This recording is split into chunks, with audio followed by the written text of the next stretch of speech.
मेरा पति रोज रात को मुझे ननद के कमरे में भेज देता, कहता उसकी कमर में दर्द है, उसकी कमर की मालिश कर दो। एक रात बेड हल्का हल्का हिल रहा था। मैंने आंखें खोलकर देखा तो मेरा पति ननद के मेरी नई नई शादी हुई थी। अभी मेरी शादी को एक हफ्ता मुश्किल से हुआ था कि मेरा पति मुझे रोज रात को अपनी ननद के कमरे में भेज देता और कहता कि उसकी कमर की मालिश करो, उसकी कमर में बहुत दर्द रहता है। मेरी ननद अंधी थी, इसलिए हर वक्त अपने कमरे में पड़ी रहती थी। रात को सोते हुए उसके कमरे के बाहर ताला लगा दिया जाता था। जब मैंने अपने पति से पूछा कि आप अपनी बहन के कमरे में बाहर से ताला क्यों लगाकर रखते हैं, तो पति ने कहा कि वह आंखों से अंधी है और देख नहीं सकती और उसे नींद में चलने की बीमारी है, और मुझे यह डर है कि कहीं वह रात के अंधेरे में नींद में चलती हुई कहीं बाहर ना निकल जाए। इस वजह से रात को सोते वक्त कमरे के बाहर ताला लगा देता हूँ।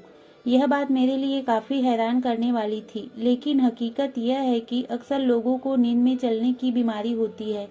इस हकीकत से मैं नजरें नहीं चुरा सकती थी, मगर अब जब मैं अपनी ननद को कमरे में मालिश करने जाती थी तो उसकी मालिश करते करते मुझे उधर ही नींद आ जाती थी और मैं सो जाती थी। इसलिए मेरे पति कमरे को बाहर से ताला नहीं लगाते थे। शायद वह देखते थे कि मैं अपनी ननद के साथ हूँ, उसका ख्याल रख सकती हूँ, इसलिए वह कमरे के दरवाजे को ताला नहीं लगाते थे। लेकिन मुझे समझ नहीं आता था। मैं तो तेल लगाते ही बिल्कुल बेफिक्र होकर वहीं पर सो जाती थी और हर रोज मैं खुद यही सोचती थी कि मैं यहाँ पर नहीं सोऊंगी। मेरा नई शादी हुई थी, मेरा पति मेरा इंतजार करता होगा, मगर मुझे मालूम नहीं हो पाता था। मैं इतनी जल्दी सो जाती थी, मुझे कुछ हो नहीं रहा था। जब मेरी आंख खुलती थी तो सुबह का वक्त हो रहा होता था और मैं अपने पति से माफी मांगती थी, तो वह मुझसे नाराज ही नहीं होता था और बोलता था कि तुम मेरी बहन का इतना ख्याल रखती हो और सारा दिन घर के कामकाज करके थक जाती हो, ऊपर से मेरी बहन की मालिश भी करती हो, तो शायद इसलिए वहां पर ही थकान के मारे नींद आ जाती है। इसमें नाराज होने की कोई बात नहीं है। मैं बहुत खुश होती थी, मुझे इतना अच्छा पति मिला था, मगर फिर भी मैं ज्यादा वक्त अपने पति के साथ रहना चाहती थी।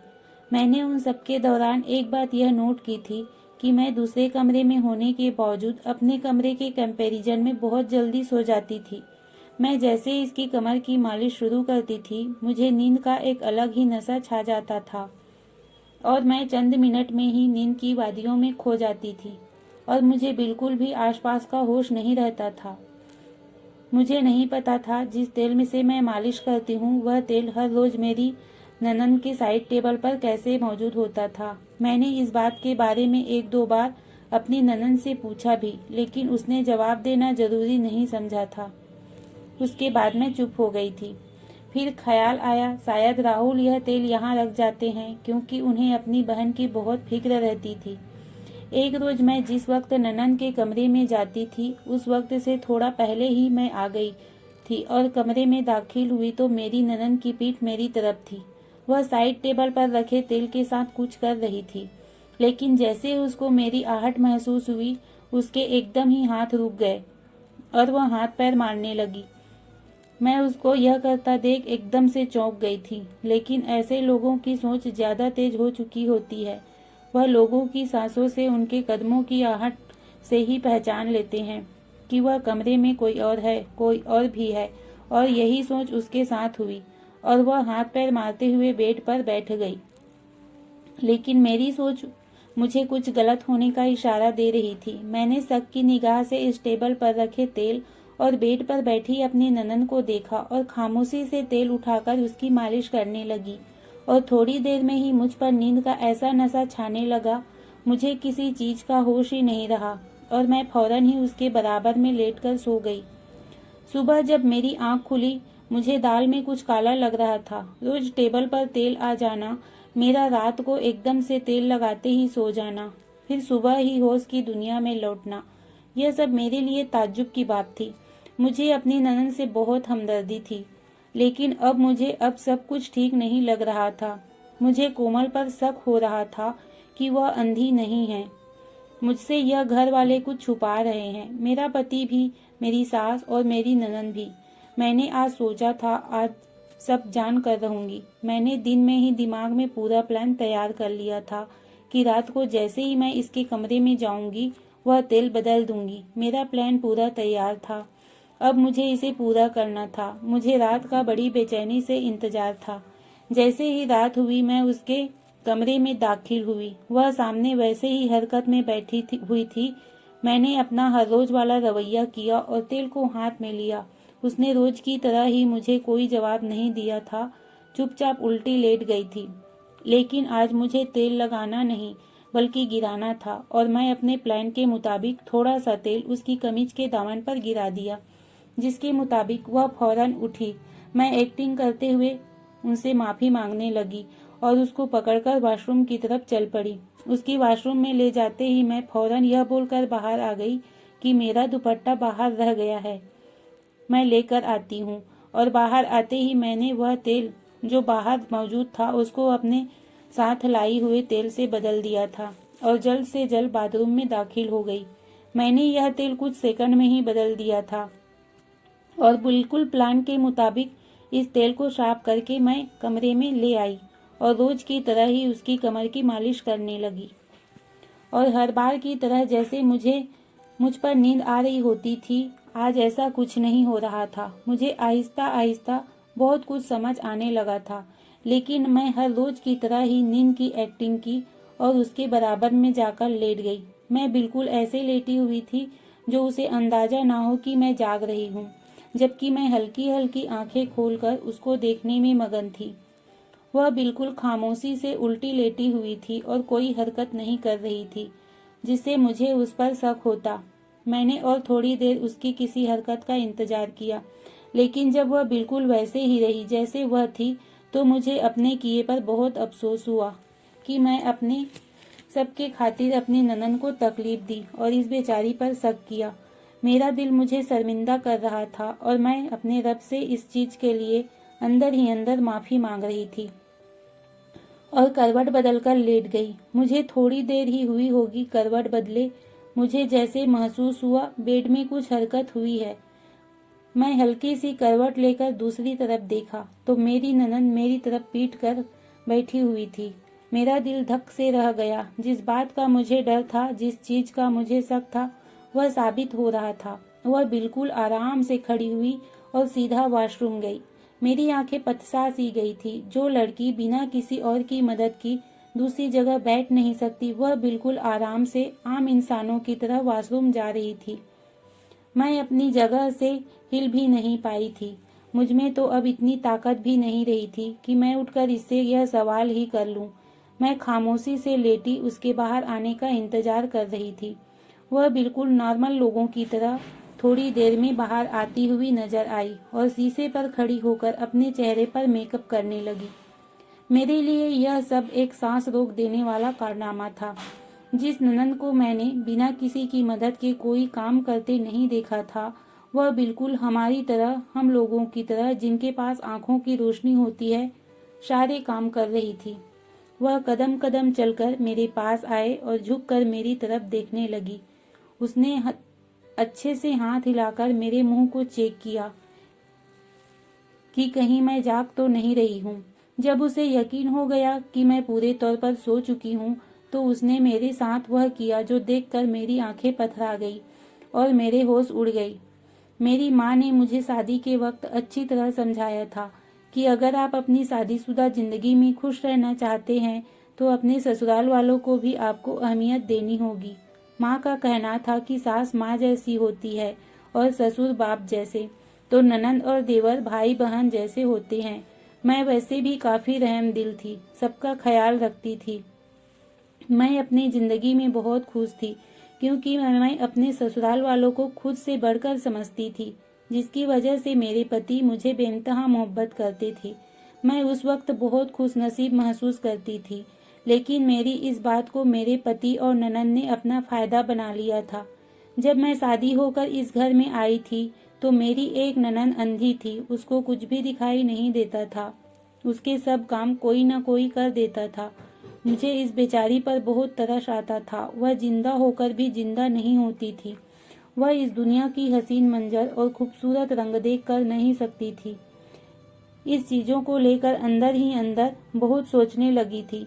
कई बार तो मैं घंटा घंटा इस बारे में सोचती थी कि बेचारी कैसे इस दुनिया में जी पाएगी। मुझे उसके भविष्य की भी फिक्र सताने लगी थी। क्या यह बेचारी सारी जिंदगी बिना शादी के गुजार देगी? मैं इस बारे में अपने पति से भी बात की थी, लेकिन उन्होंने मेरी सारी बात सुनने के बाद इतना ही कहा था कि ज्यादा परेशान मत हो, एक दिन सब कुछ ठीक हो जाएगा। उनकी बात सुनकर मैं खामोश हो गई थी।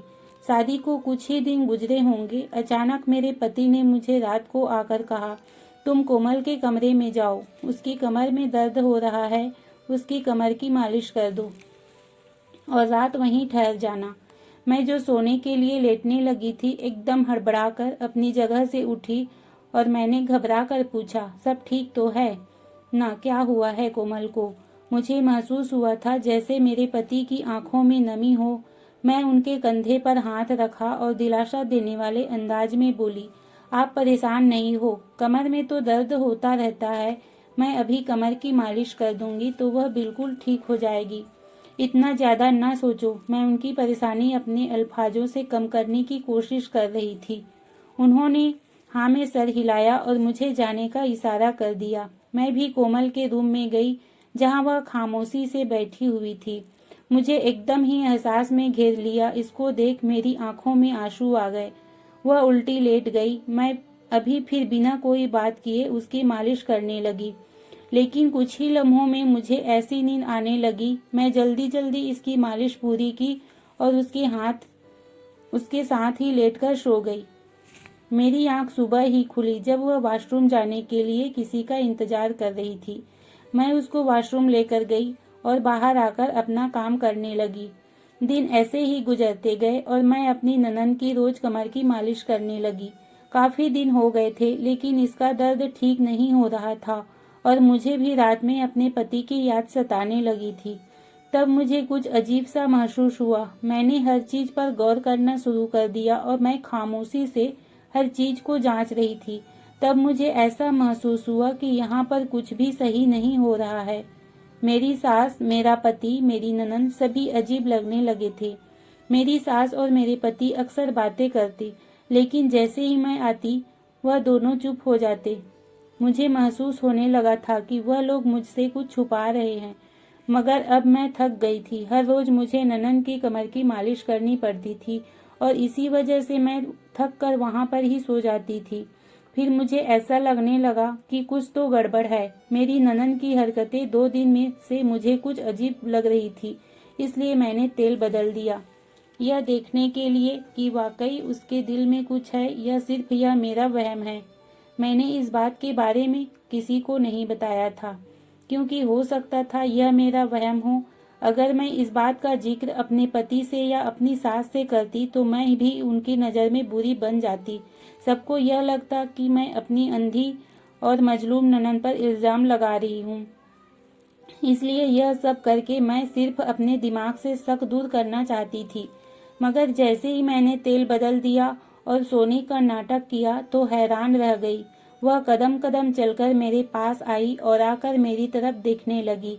उसने हल्के से हाथ हिलाकर मेरे मुंह पर फेरती, कहीं मैं सो तो नहीं रही हूँ। जब उसे यकीन हो गया कि मैं सो चुकी हूँ तो वह दूसरी तरफ गई और साइड दराज से एक मोबाइल फोन निकाला और किसी का नंबर डायल करने लगी। यह मेरे लिए एक और झटका की बात थी कि बिना किसी परेशानी के मोबाइल यूज कर रही थी। और सबसे बड़ी बात यह थी कि इसके पास मोबाइल आया कहाँ से, जबकि इसके पास तो कोई मोबाइल फोन था ही नहीं। और वह किसी लड़के से बात करने लगी और उसको बोल रही थी कि मेरी भाभी बेहोश हो गई है, अब तुम जल्दी से आ जाओ। वैसे तुम्हारे तेल में कोई जादू है, उसको लगाते ही भाभी एकदम से लुढ़क जाती है। अभी वह गहरी नींद में सो रही है और मेरा भाई भी सो रहा है। जब से मेरी भाभी मेरे साथ सोने लगी है तो भाई पीछे दरवाजे को ताला भी नहीं लगाते। उनको यही लगता होगा कि भाभी मेरी रखवाली करती है, चौकीदारी करती है और सारी रात वह जाग रही होती है।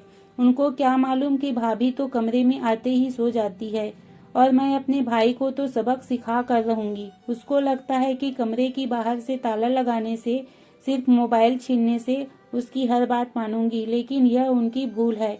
वह तो यह भी नहीं जानता कि मैं 1 साल से अंधी बनने का नाटक कर रही हूँ।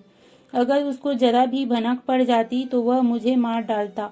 उनको यही लगता है कि इस हादसे से की वजह से मेरी आंखें चली गई हैं। यह सब सुना था कि मैं और हैरत में पड़ गई। मुझे यकीन नहीं आ रहा था पिछले 1 साल से मेरी ननद अंधी बनने की एक्टिंग करके सारे घर वालों को बेवकूफ़ बना रही थी और सबकी हमदर्दियां बटोर रही थी कि मेरा पति और मेरी सास कोई न कोई गुल खिला रहे हैं और यह सारे घर वाले मिले हुए हैं। मगर मैं अपनी ननद की एक हरकत बातें सुनकर मुझे अंदाजा हुआ कि यह लड़की सबको अपनी उंगलियों पर नचा रही है और सब घर वाले इसकी बातों में आ गए थे। मेरा दिल कर रहा था मैं इसी वक्त उठूं और शोर मचा दूं, सारे घर वालों को इसकी हकीकत बता दूं, मगर न जाने क्यों फिर इस कुछ सोच के चुप रह गई। शायद यह सही वक्त नहीं था। जो लड़की इतने वक्त से सारे घर वालों को बेवकूफ बना रही थी वह कुछ भी कर सकती थी। मैं बगैर किसी सबूत पर उन पर इल्जाम नहीं लगा सकती थी। हो सकता है वह सारा इल्जाम मुझ पर डाल देती। उसके बारे में मैं अपने पति को कुछ भी नहीं कह सकती थी। मेरे पति को यही लगता कि उसकी बहन बेगुनाह है और मैं जालिम भाभी बनकर उसकी बहन के साथ दुश्मनी कर रही हूँ, क्योंकि ननंद भाभी का रिश्ता ही इतना कड़वा होता है। मैं बगैर किसी ठोस सबूत के अपने पति को कुछ भी नहीं बता सकती थी। इसलिए मैंने बेहतर यही समझा कि इसी तरह सोने की एक्टिंग करती रहूं। मेरी ननंद देर देर तक इस लड़के से फोन पर बातें करती रहती और उसको बार बार घर आने को कहती रहती। लड़का शायद आगे से डरा हुआ था। वह इस तरह रात के अंधेरे में घर के अंदर नहीं आना चाहता था, क्योंकि उसे पकड़े जाने का डर था। और तब मेरी ननंद उसे बोल रही थी कि तुम परेशान मत हो, मैं सारे घर वालों को नशा देकर बेहोश कर दूंगी और तुम आराम से मेरे घर चले आना। कितने वक्त से हमारी मुलाकात नहीं हुई। यह बातें सुनकर मुझे बहुत ज्यादा अफसोस हो रहा था। बेवकूफ लड़की कैसे रात के अंधेरे में सारे घर वालों को बेहोश करने का प्लान बना रही थी और गैर लड़के को अपने कमरे में बुला रही थी। ऐसा लगता था जैसे शैतान पूरी तरह से इसके दिमाग पर हावी हो गया है, या फिर इश्क का भूत इस कदर सर चढ़कर बोलने लगा है कि इसे कुछ सही गलत का अंदाजा ही नहीं हो पा रहा था। और मैं इस लड़के को बगैर देखे समझ सकती थी कि वह इसके साथ सिर्फ वक्त गुजार रहा है। वह लोग बहुत देर तक बातें करते रहे। एक वक्त आया कि मेरी ननंद की आवाज पूरी तरह नशे में डूबी हुई थी। मुझे उसकी बातें सुनकर बहुत शर्म आ रही थी। मेरी ननंद पूरी तरह से उस लड़के के चंगुल में आ चुकी थी। अब उसका सिर्फ एक ही हाल था कि उसकी सच्चाई सारे घर वालों के सामने आ जाती। मैं चुपचाप खामोशी से लेटी रही, सुबह होने का इंतजार करती रही। इस रात मुझे मालूम हुआ कि रात कितनी लंबी थी, जो खत्म होने का नाम ही नहीं ले रही थी। जिस तरह मुझे सुबह होने का इंतजार था, यह रात इतनी ही लंबी होती जा रही थी। मुझे अजीब वहम से दिमाग में आ रहे थे। मुझे मेरी ननंद से बहुत डर लग रहा था। वह बहुत खतरनाक लड़की थी, या फिर शायद साइको थी। फिर इतना तो मैं भी समझ गई थी कि उन सब के पीछे भी जरूर कुछ न कुछ बातें हैं, जो मेरी ननंद इस हालत में पहुंच गई कि वह अंधी होने का नाटक करने लगी और खुद को कमरे तक रखती है और सारे घर वालों से रिश्ते नाते तोड़कर बैठी हुई थी। सारी रात मेरी कांटों पर गुजारी थी, जबकि मेरी ननंद सुकून से सो रही थी। जैसे ही मैंने देखा कि खिड़की से सूरज उगने लगा है, मैं चुपचाप उठकर कमरे से बाहर निकल आई। जब मैं अपने कमरे में गई तो मेरा पति भी उठा हुआ था। पति ने मेरे तरफ देखा और पूछा कि क्या हुआ, तुम ठीक तो हो ना, परेशान लग रही हो। मगर मैं उसे कुछ भी नहीं बता सकती। मैंने बस इतना कहा कि मुझे सारी रात नींद नहीं आई। मेरा पति उठकर बाहर चला गया और मैं इस मामले के बारे में सोच रही थी कि किस तरह अपनी ननंद की हकीकत अपने पति और सास के सामने लाऊं। तब मेरे दिमाग में बस एक ही इरादा आया था। अगली रात जब मैं अपनी ननंद के कमरे में सोने की एक्टिंग की तो अपना मोबाइल अपनी ननंद से छुपाकर ऐसी पोजीशन पर रखा कि जिससे सारा कमरा नजर आता था। मेरी ननंद अब बेफिक्र होकर कमरे में घूमती फिरती थी, फोन पर बातें करती थी, क्योंकि उसको यकीन हो गया था कि मैं बेहोश हो जाती हूँ और उसकी कोई बात नहीं सुन सकती। ना ही किसी किस्म की कोई हरकत कर सकती हूँ। इस वजह से उसने इस बात पर ध्यान ही नहीं दिया था और सुबह होते ही मैंने अपना मोबाइल उठाया और बाहर आ गई और वीडियो देखा तो सारा मंजर ऐसे ही था। मेरी ननंद अब कमरे में मजे से घूम फिर रही थी, मेकअप कर रही थी, तैयार हो रही थी और उस लड़के से वीडियो कॉल पर बातें कर रही थी और उसकी सारी बातें मोबाइल में रिकॉर्ड हो गई थी। शुक्र है कि मेरी ननंद को इस बात का पता नहीं चला और मेरे हाथ सबूत लग गया था। मुझे अच्छा नहीं लग रहा था कि मेरी ननंद मेरे पति की आंखों में धूल झोंकती। मेरा पति सारा दिन घर से बाहर रहता था, मेहनत करता था, सब घर वालों का ख्याल रखता था और सबसे ज्यादा परेशान अपनी बहन के लिए रहता था। मैं अपने पति से बहुत मोहब्बत करती हूँ। कोई इसे बेवकूफ बनाए, यह बात मुझसे बर्दाश्त नहीं हो रही थी। सुबह होते ही मैंने अपने पति को अपनी ननंद के बारे में सब कुछ बता दिया। मेरा पति गुस्से से मुझे देखने लगा। उसको इस बात पर बिल्कुल भी यकीन नहीं आ रहा था और उसने मुझे कहा कि मैं तुम्हें रोज अपनी बहन की मालिश करने के लिए भेजता हूँ तो तुम्हें बुरा लगता है, तो मैं यह बात अच्छी नहीं लगती, इस वजह से तुम यह बहाने बना रही हो। तुम चाहो तो उसके कमरे में मत जाओ। मैं जानती थी मेरा पति इतनी जल्दी उन बातों पर यकीन नहीं करेगा, इसलिए मैंने अपने पति को यह वीडियो दिखाई। जैसे जैसे वह वीडियो उसको देखता गया, उसके चेहरे के रंग बदलने लगे। गुस्से से ज्यादा उसके चेहरे पर दुख और तकलीफ दिखने लगी थी। हालांकि मैं अपने पति को दुख नहीं दे सकती थी, मगर हकीकत भी उसके सामने लाना बहुत जरूरी था।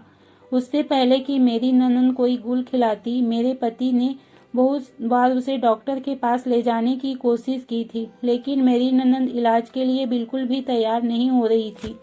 इसका एक झूठा सा एक्सीडेंट हुआ था।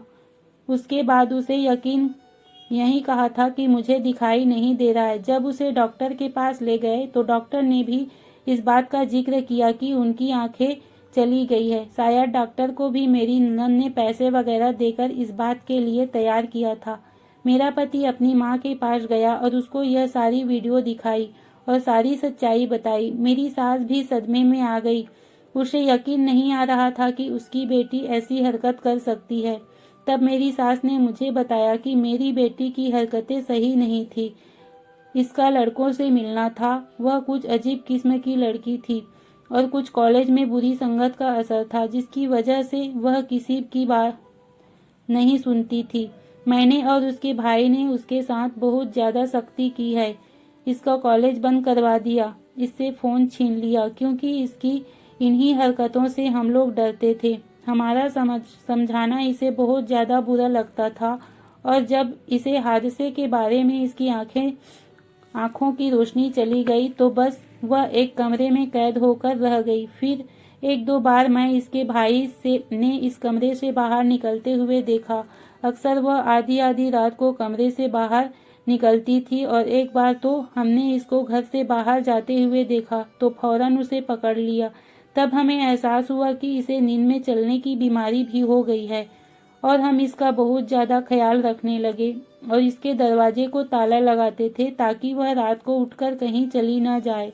अब समझ आया वह सब भी नाटक था। मेरी सास और मेरे पति ने मेरी ननद को बताया कि उनको इसकी सारी हकीकत मालूम हो चुकी है। तब भी मेरी ननद को किसी किस्म की शर्मिंदगी नहीं हुई। वह बोली, आप लोगों ने मुझ पर इतनी पाबंदियां लगाई हुई है, मुझे मेरा फोन भी छीन लिया, मेरा बाहर निकलना बंद कर दिया, मेरा कॉलेज बंद कर दिया। इस वजह से मैं बागी हो गई हूँ और ऐसी हरकतें करने लगी ताकि मैं आप लोगों को भी वही तकलीफ दूं जिस तकलीफ से मैं गुजर रही थी। लेकिन भाभी की वजह से मेरी सच्चाई आप लोगों के सामने आ गई, वरना तो मैं इस लड़के के साथ भागने वाली थी। वह बेशर्मी से बोल रही थी कि मेरे पति को अपनी बहन की बातें सुनकर बहुत बुरा लगा, क्योंकि एक भाई के सामने अगर बहन ऐसी बातें करे तो इस भाई पर क्या बीतती होगी। मेरे पति ने अपनी बहन को कुछ नहीं कहा, न ज्यादा डांटा न इस पर हाथ उठाया। चुपचाप इस लड़के का नंबर लिया और उस लड़के से मिली और उसके घर वालों से बात की और उन दोनों की शादी करवा दी, क्योंकि मेरा पति अपनी बहन को इस घर में रखने को तैयार नहीं था। इसे डर था कि कोई न कोई गलत कदम उठाएगी, क्योंकि वह बागी हो गई थी। इसे जितना भी रोका जाता उसको कोई फायदा नहीं था। मेरा पति मेरा बहुत शुक्रगुजार था कि मैं सारी सच्चाई इसके सामने ला कर रख दी थी। तो दोस्तों, कहानी कैसे लगी कमेंट करके जरूर बताएं। वीडियो को लाइक, चैनल को सब्सक्राइब जरूर करें। धन्यवाद।